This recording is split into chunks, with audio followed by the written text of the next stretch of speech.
Hello and welcome back to Zenith. Today's lesson is Salvatore from ISC Equals Chapter 1. Salvatore, as the title itself suggests, a name, and so that is the name of the protagonist of our story. The narrator has lots and lots of to talk about the character, but the one quality that actually speaks and highlights his entire personality, that is his innate goodness, his kind heart. In the story, he has performed or he has played so many roles, but the most important of them all is the role of a brother, this role of a great, concerned, loving father, and thirdly, the role of a true lover. The story talks about him. The story begins with his childhood when he's still a lad and he is doing his all responsibilities or performing his responsibilities perfectly. He is taking care of his two younger brothers. Namely, it's also stated as he is a nursemaid of his two younger brothers. He feeds them, he dresses them up, he takes care of them. Being fisherman's son, he has always been in and out of the water. He has always taken care of his brother and takes them to the mass on Sundays. Now, that is another quality that he actually possesses. But the story that actually evolves around is his great heart and his love for a girl at Grande Marina. He fell in love with a girl at Grande Marina who is said to have the wild eyes like a pool.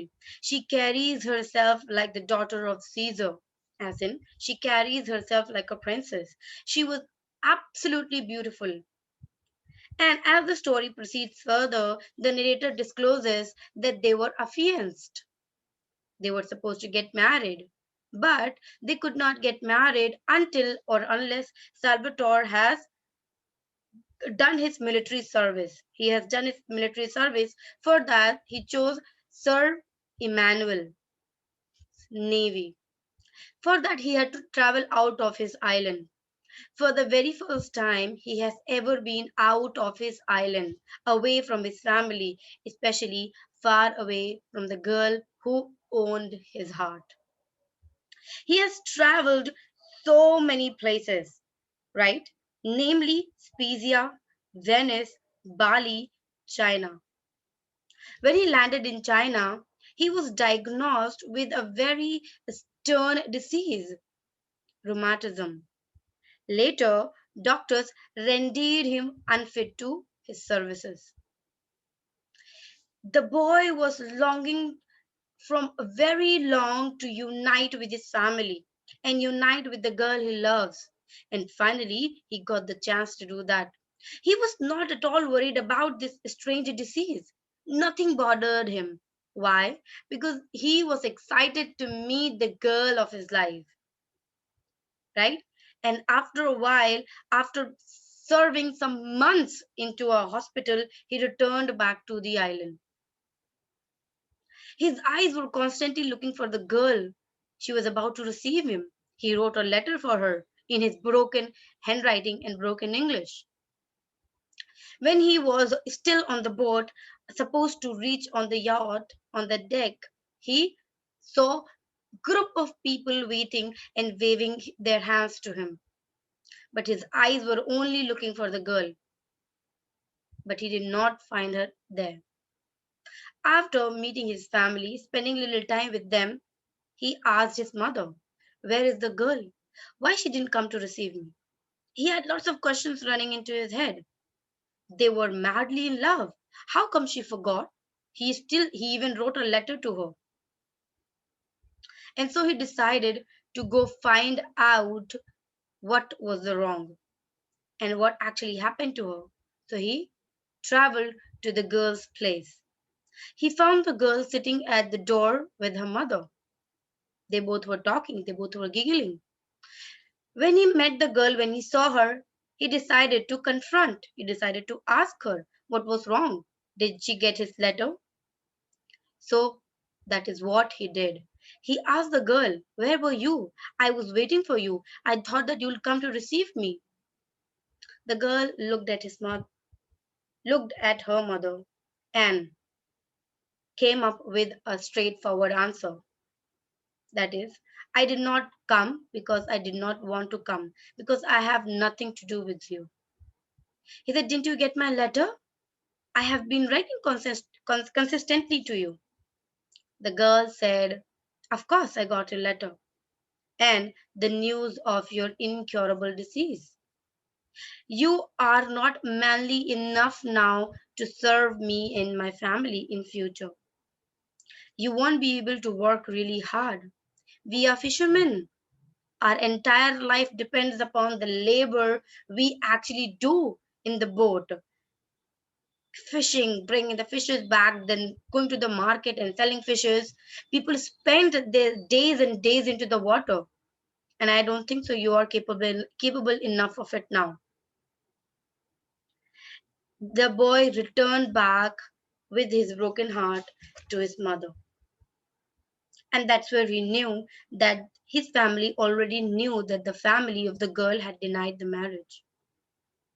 He did not complain to anyone. He just lied down at the bosom of his mother and cried like a little baby.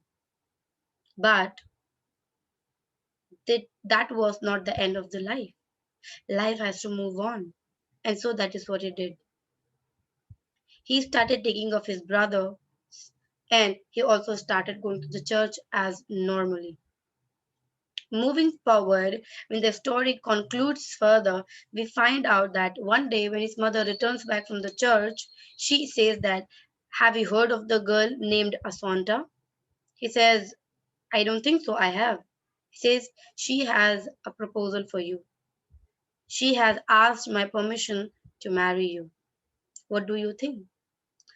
The boy, Salvatore, had no idea who this girl was and why she wants to marry him. But that was not only the proposal. Asanta was past her marriage age. She was affianced with someone and he died while serving his military service. When he died, Asanta was not fit for any other boy on the island to get married to.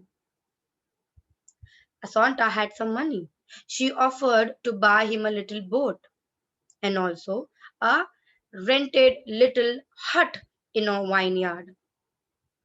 And that was enough for Salvatore. He could buy a boat, go out into the waters for fishing. He had a little house. He asked his mother that he needs some time. The mother suggested that I think it's a great proposal and you must accept that. Salvatore had no idea what was he up to do. He could not think of anything. He has just been heartbroken. He was confused. So he went to the church. He saw the girl Asanta there. The narrator says Asanta was not beautiful at all. He saw the girl at the church, and after the mass was open, he went up to the God and said, God, I surrender myself to you. From now on, all my decisions are in your hands. After praying, he returned back home and told his mother that he's willing to get married to Asanta. And that's how, children, Salvatore got married to Asanta, the not so very beautiful girl, but great at heart. They started their family. They had two sons, right? One was around 3, 4 years old, and the other was still too young. The story defines Salvatore as a very tall boy. He was tall, he had sharp features, and he was lean. And when the story moves further, we also find out that Salvatore started leading his life perfectly. Asanta, though, never forgave the girl at Grande Marina because previously, or in the initial phases of Salvatore's life, Salvatore was a great guy. He was happy, he was cheerful, he was always into fun. But after the girl at Grande Marina broke his heart, he became quite out of life. He always kept on thinking something. He never got open to the girl Asanta. There was no romance between them. But I think Salvatore respected Asanta a lot. Because Asanta, even after knowing that Salvatore was in love with some other girl, her love for her husband, Salvatore, or for her sons never reduced. She never expected in anything in return. She was absolutely devoted to Salvatore and her two boys. After a while, we get to know into the story that Salvatore starts working, though rheumatism never left his hand. Rheumatism and Salvatore walked throughout their life hand in hand, but Salvatore never left the hand of hard work. He used to go out for fishing in the morning, and then in the evening, he used to take care of the vineyard. And early morning, he also used to take both his son to bathe into the waters, exactly like he used to do to his two younger brothers.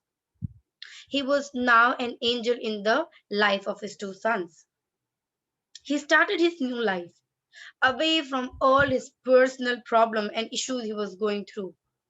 He left everything. Our narrator met Salvatore on his walk on one of those beaches while Salvatore was lying on the beaches with his naked, half barren body, looking into the sky. I don't know what narrator found really great into this guy, but when I read the story, I totally get that. He is a simple, plain lad, yet a character of goodness that he possesses around him is absolutely untouchable. The story also teaches us children no matter what we face in our life, no matter how many hardships actually come into our life, right? We should never ever give up on our goodness. Nobody is bad, but it's very difficult to carry the child in you and always be what you were years before. Salvatore remained the same. When he was young, he took care of his brothers. When he grew quite old, he took care of his sons. He wasn't madly in love with the girl at Grande Marina. Maybe he was not madly in love with Asanta, but he did took care of her like a good husband, a responsible husband. He fed his family. He took care of them. He provided them with all their needs and necessities. And in the end, that is all that matters. It is not the riches. It is not your appearance. It is not at all about how you are portrayed to the world. It is all about how you carry yourself in front of the world, how you try to be the person you always want to be. And in doing so, you will always face hardships and struggles and troubles. It's never a piece of cake. But if you know that after walking couple of miles at difficulties, then eventually you will land up to the dream of your life. That's where the story came to an end. I personally believe the introduction of the story and the climax of the story is the most beautiful part of the story, right? I hope you all understood the story. You all understood what was the concept of the story and why Salvatore is such a great inspiration to anyone who goes through the story. Please do let me know if you understood it entirely, or if you need some notes of the story, please comment down below. Thank you so much for paying interest and trying to understand what we were going through. And so, the next class, we will be talking about the second chapter, right? So, that is it for now. I hope you all are safe, fine, taking care of yourself. You're confined into your own rooms, but not leaving the hands of your books. Bye, everyone. Take care.